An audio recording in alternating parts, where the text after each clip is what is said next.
बहुत तेज स्पीड पे, ठीक है? Up close and personal with science, Rishabh Jain is helping these children to understand what's going on in outer space.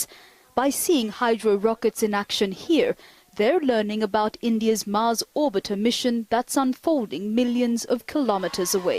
It's the kind of encouragement Jain says didn't exist 20 years ago. When I was a kid, I wanted to become an astronaut, but nobody told me how to do that. So I wanted to fill in that gap where, I could tell a child who wants to become an astronaut what is the right process to go through it. This is what Chandra Bhushan Devgan wants the next generation of Indians to know.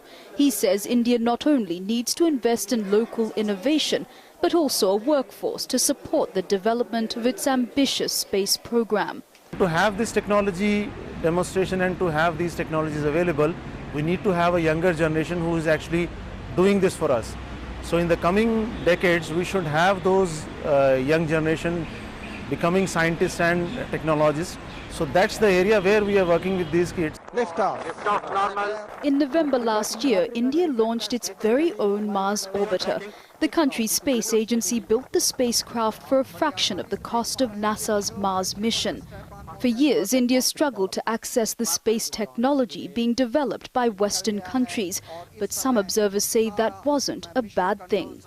The whole world was developing space science for military purpose. So that's why there was a limitation about knowledge we can achieve. But we had developed our own, our indigenous technology is there, and we have successfully done so.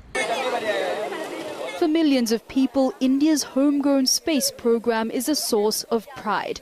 For the government, it demonstrates the country's potential as a major player in the global space club. India's low-cost Mars mission is proof that space exploration doesn't have to be expensive. And its progress could encourage other countries to explore the universe beyond without the constraints of astronomical budgets. Nidhi Dutt, Al Jazeera, New Delhi.